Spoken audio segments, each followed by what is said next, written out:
She has been coined as the lady that can put a butt in the seat, the queen of getting the people in the building. Miss Kearn Crockett Cherry, are you there? Yes, ma'am. I'm here. Can you hear me? Yes, ma'am. Listen, where were you yesterday? My son wouldn't sit down. Or you ain't talking about those butts. No, not those butts. That is A butt is a funny. butt. Putting A- those butts in the seats. Have techniques for that too. All right. Well, the floor is So, yours. yes.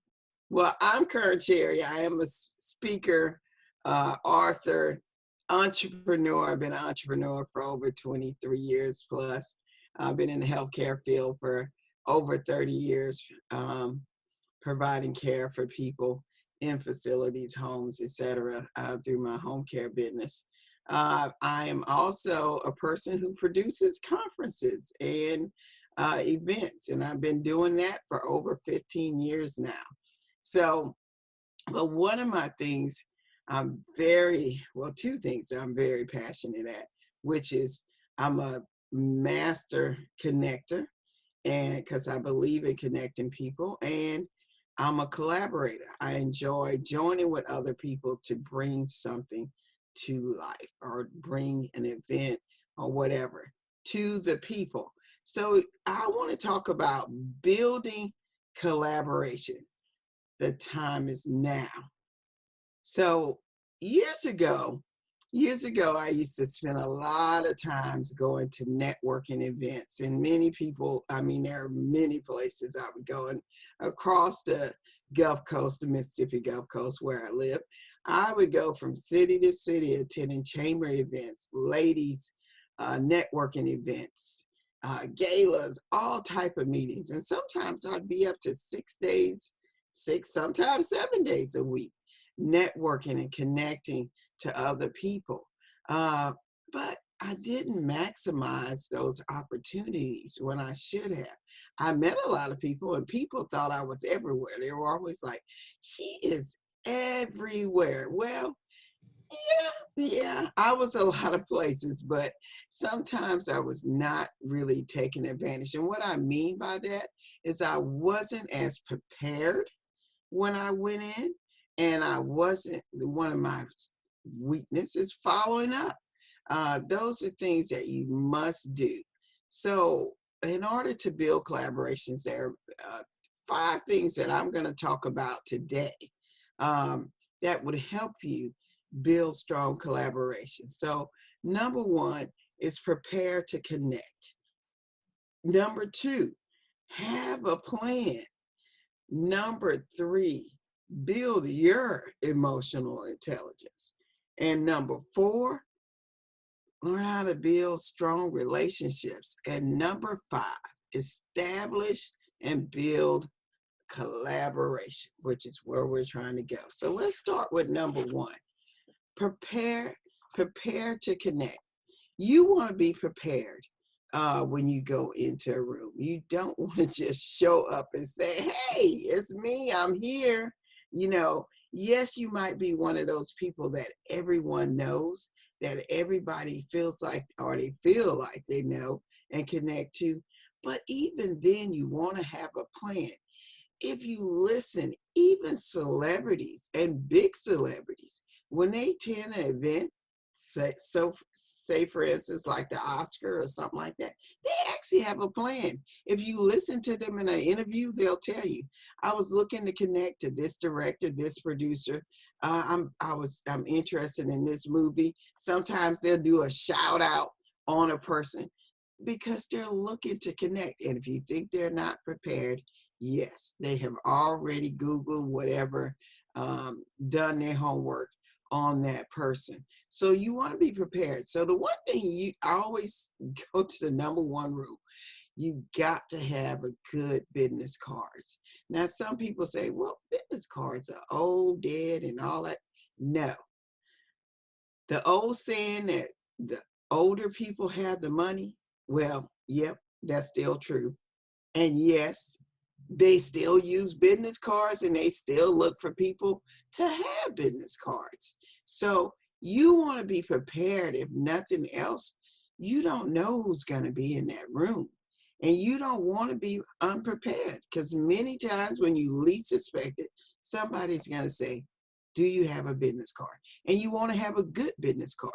So what is a good business card?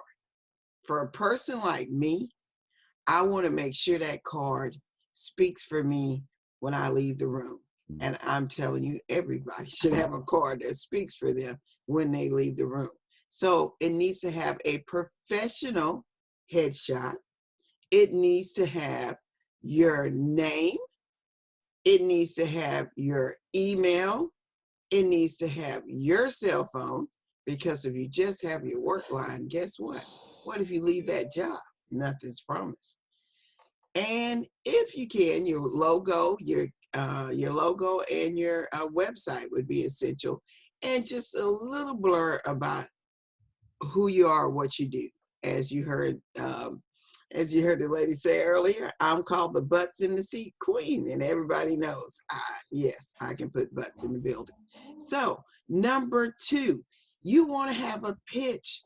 What's your pitch? So I'm going to tell you, yes, it's important that you have an elevator pitch. They call it an elevator pitch because most of the time you only have 30 seconds to a minute. And remember, how you get on the elevator and the time you get off, that's pretty much how long you have to make an impression on somebody. So how do you prepare an elevator pitch? Well, I'm not a pro on that. There are people that are really good. And of course, I can always send you in the right direction. But here's a tip. Use some of these great programs, such as the one we're using right now, Zoom, and actually practice.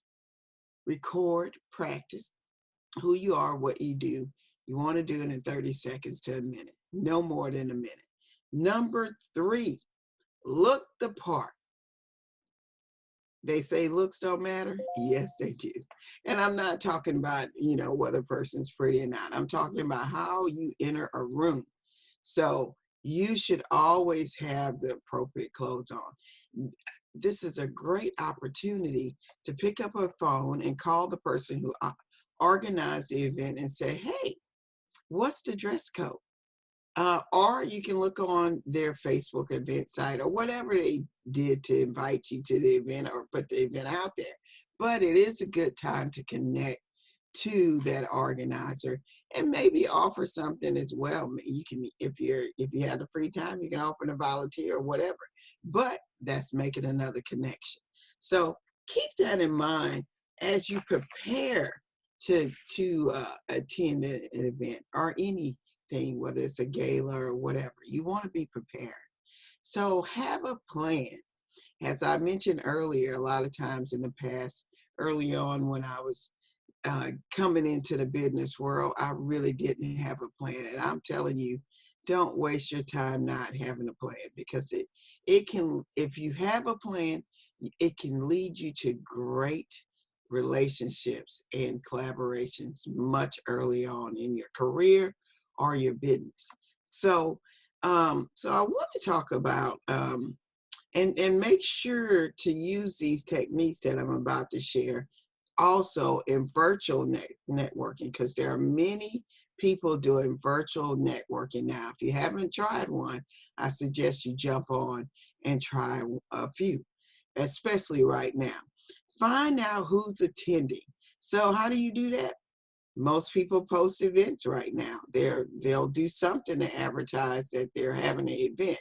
A really good organizer, they're going to do an event and they're going to invite people, and they're going to get their people that are attending to invite people too. So check the list. If you don't know or you don't see a list, check maybe a previous event that they hosted and maybe see there who actually attended. But one of the things you want to do when you do check the list is you want to do number 2, which is create a list of 3 to 5 people that you think are attending the event. Now, I said think because sometimes people don't make it or whatever. So you want to make sure to make a list of 3 to 5 people. You don't want to focus on 100 people. You want to streamline down and figure out who are you looking to build a relationship with. Remember, this is about getting into building collaborations, not about just going out and going somewhere and showing up. So 3 to 5 people, and have a couple as backup just in case. But when you get there, you want to focus on 3 to 5 people at an event and see who's on the list, their friend list. So my daughter calls it cyber stalking, but I always go to check out the person page so I can get to know them. You can also Google and do things like that to find out a little bit more about them. But see if any of your friends are connected to that person and give them a call, because they may be able to introduce you to that person if they're attending the event. If they're not attending the event or they don't feel comfortable doing that, I suggest that you then they can actually maybe just give you some information that you didn't know about the person. But definitely while you're on the page, study and look and see of some things about them that will help you have a warm conversation versus a cold conversation when you meet the person. But if not, go with what you have. So the other thing you want to do is plan to work the room. Now, I say that because a lot of us women, and I say women, we like to attend events together with someone, typically with a friend, a good friend that's also planning to attend the event, or a co-worker, or somebody you're meeting up with. But if you can, I would say go in the car together. You can catch up really quick on with that person and come up with a plan. My plan and the technique that I advise people to do is divide and conquer. Because when you enter that room, you already know your friend. So you don't need to spend time with them. You want to say, hey, these are the 3 to 5 people I'm planning to meet. Who are the people you plan to or want to connect to?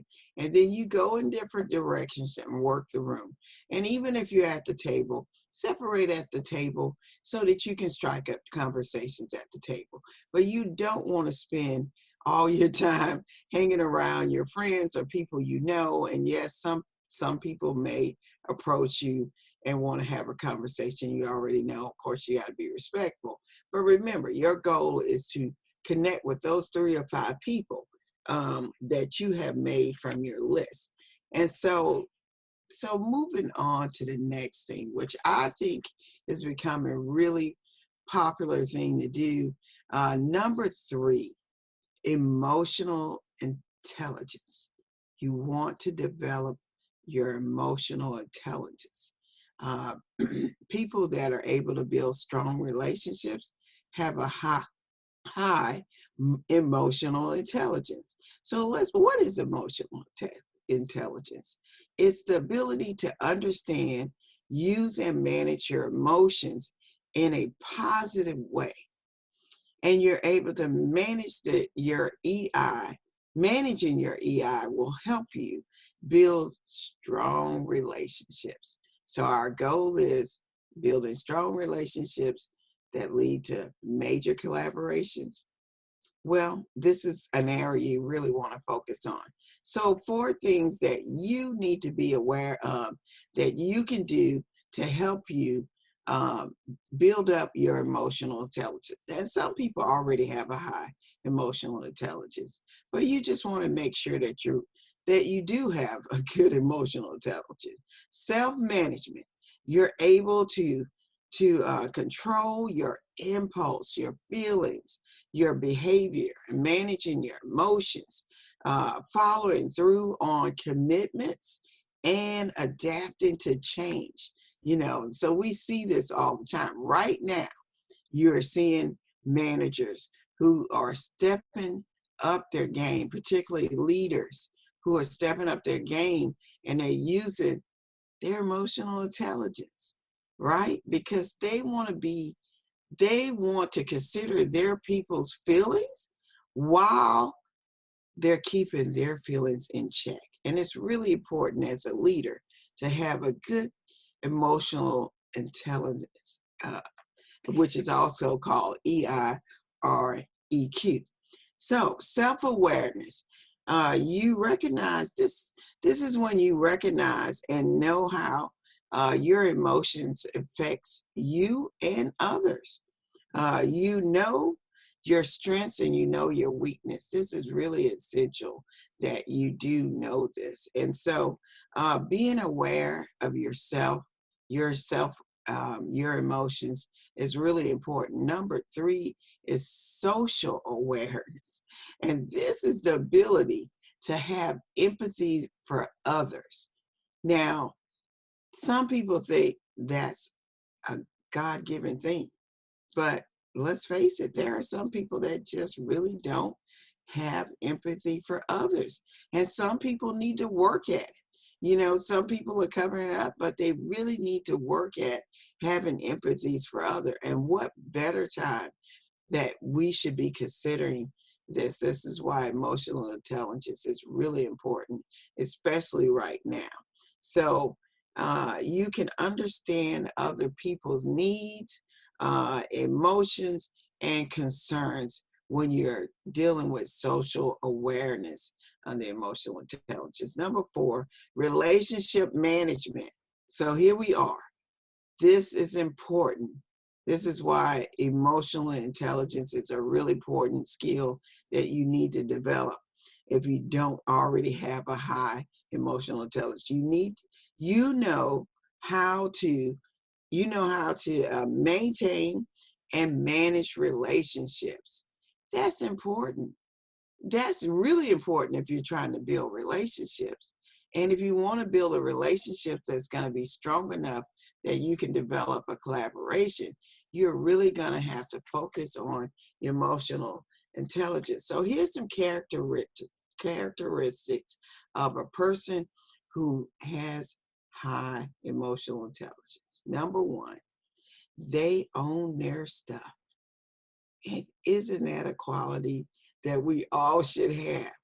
They don't mind owning their stuff. And I love that in a person that can step up and say, hey, admit I'm wrong or whatever. So number two, they are open-minded. Don't you want to be in a relationship with a person who can say no and then say, well, I'll consider it, pitch it to me again. So sometimes, and we all know, no is a long way to yes. So you want to be in a relationship with a person that's open-minded, right? And you want to be a person that's open-minded. Number three, they are good listeners. Listen, y'all, God gave us 2 ears and 1 mouth. You need to listen more than you talk. It's important. If you're going to learn anything about somebody, if you're going to develop a relationship with somebody, you need to learn a lot about them. So listening more than you talk will allow you to do that quicker. So think about that. They also don't sugarcoat things. So somebody with a high emotional intelligence, they don't sugarcoat. They find a good way to say it without being inconsiderate. There comes the skill of being having empathy. So they find a good way to do it, but most of them are, direct enough to say and honest enough to say how something is. And number five, they have the ability to apologize. Don't you like when a person can at least say, I'm sorry? Maybe, it might take them a minute to digest it because they're losing a battle or whatever, but you need somebody that can say, I'm sorry. That's a good quality of a good leader, and that's a good quality of a person with high emotional intelligence. So number four on my list is building and developing strong relationships, because this is what's essential to getting into a relationship that leads to a collaboration. I often tell the story about when I started with my partner, co-founded Success Women's Conference, which is in its 6th year, by the way, this year. And we will have that conference September the 11th through the 13th. But I often tell this story because it started with just a simple relationship. my friend, my partner, Dorothy, and I actually used to have branding meetings all the time. And inside of those meetings, we would have discussions about something else other than branding, like family, etc. What's hot, what's the hot topic, whatever. But we were building a relationship, not on purpose. We were just building a relationship. And one day we, out of the blue, she said, hey, let's, everybody's talking about we should have a women's conference. Actually, that conversation went on for over 10 years, where I'm at. And finally, her and I looked at each other and she said to me, why don't we just do it? And I looked at her and said, okay. And of course, me like just jumping in feet first. We actually planned that conference between six to 9 months. We had over 540 plus people the first year. By 2017, when Cheryl Wood came down, we all had about 700 people. But when Lisa Nichols and Robin Roberts came, we had over 1,000 women, unplanned. We did not plan for 1,000 women. And then from there on, last year we had Dr. Yanni Van Zandt and Gloria Mayfield Banks and some other keynotes like Deborah Corner, and over 100 speakers. And over 25 states were represented last year at that conference. I would say that is a successful a strong relationship that turned into a successful, profitable collaboration. So I tell that story because it shows you how just being around somebody can lead you to something even more important than just, being friends or business partners or taking coaching or whatever from them. So number one thing in building relationships, start with listening. Remember, I already mentioned this earlier. You want to listen to that person that you're in a relationship with, because they're always dropping little nuggets on who they are and what they're passionate about. So listen when you're in a relationship.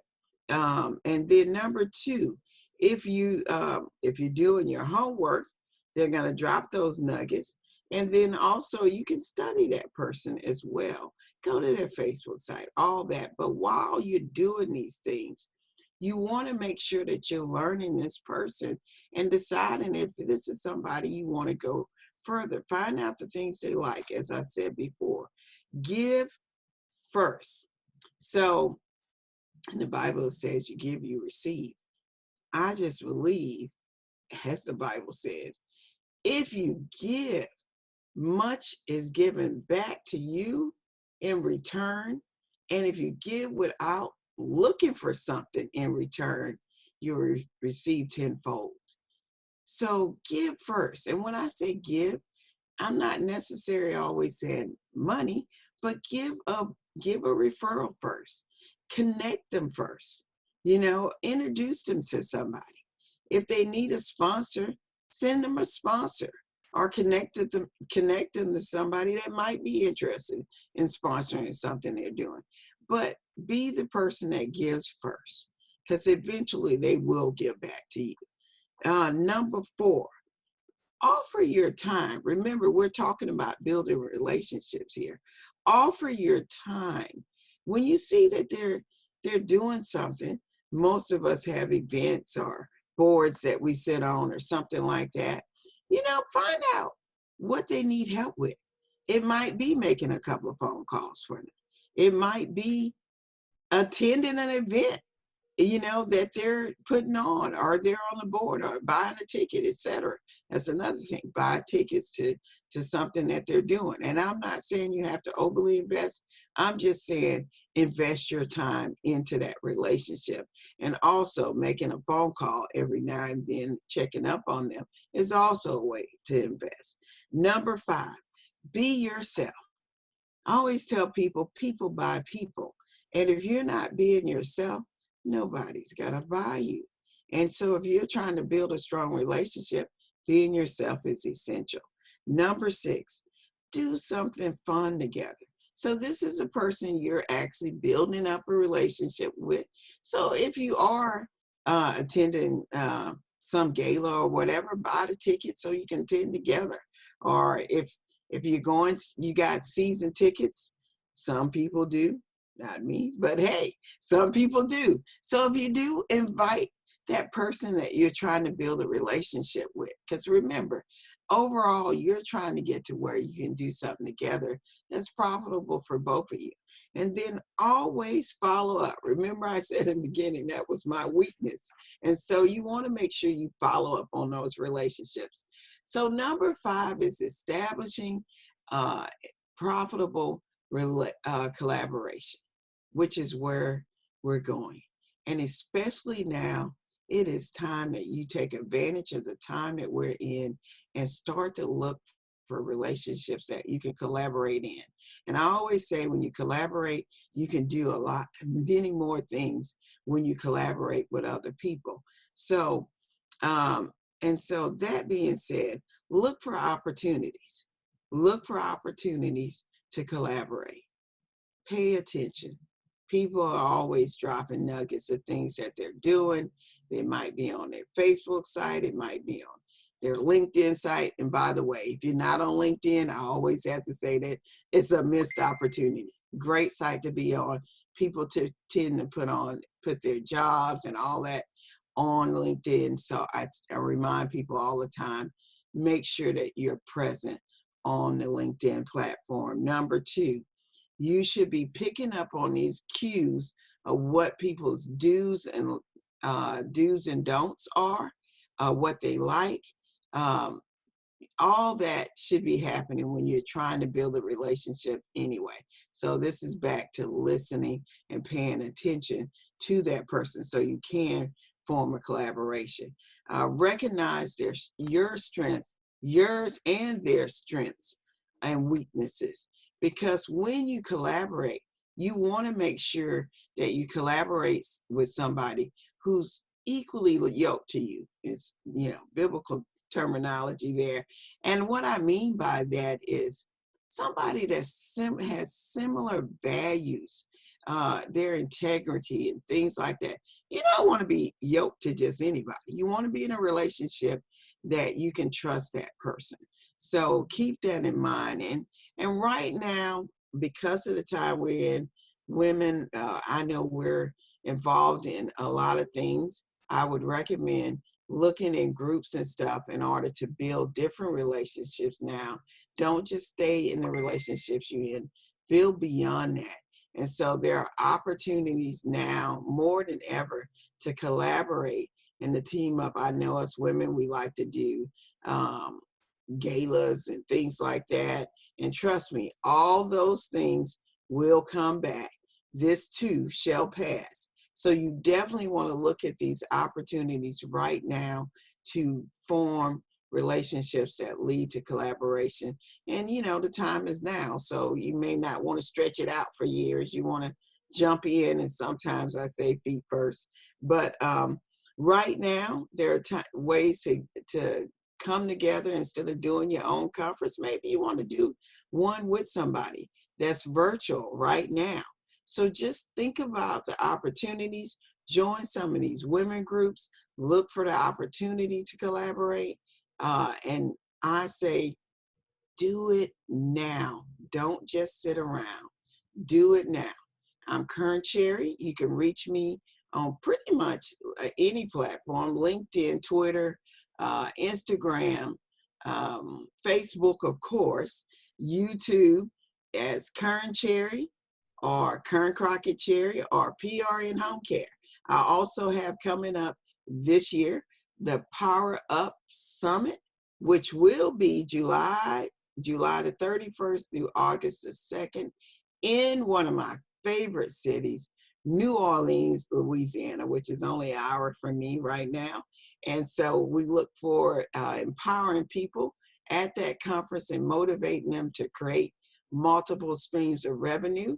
And in addition to that, as I mentioned before, the Success Women's Conference is coming up September the 11th through the 13th 2020. Look for our major keynote announcement coming soon, and we are taking speaker applications.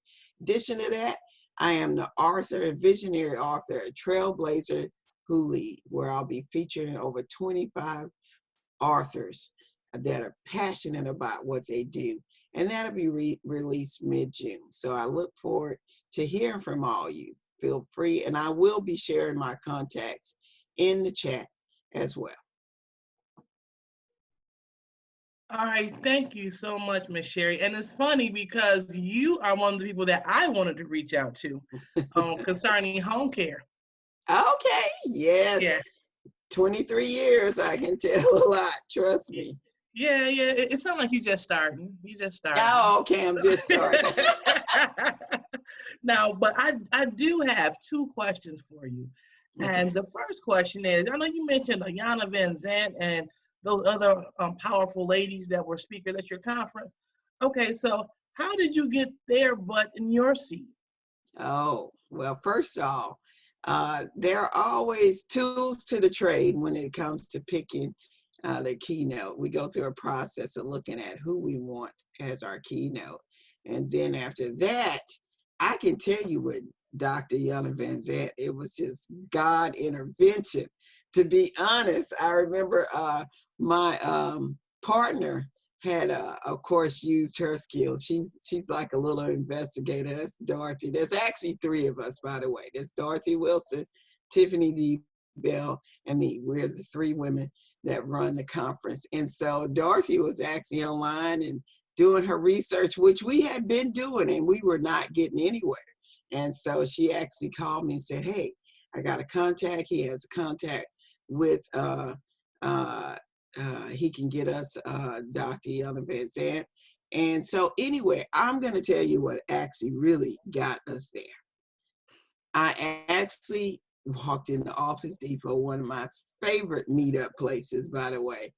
And one of my friends walked in. I hadn't seen her in a while. It's just, you know, and we're not like close friends, but I knew her. She was looking for her Office Depot card. And I said, hey, she said, hey, I can't find my card. I was like, I got mine, use mine. And I started telling her, hey, you know, we're working on where the conference is coming up and we're still trying to lock down Dr. Yana Van Zant.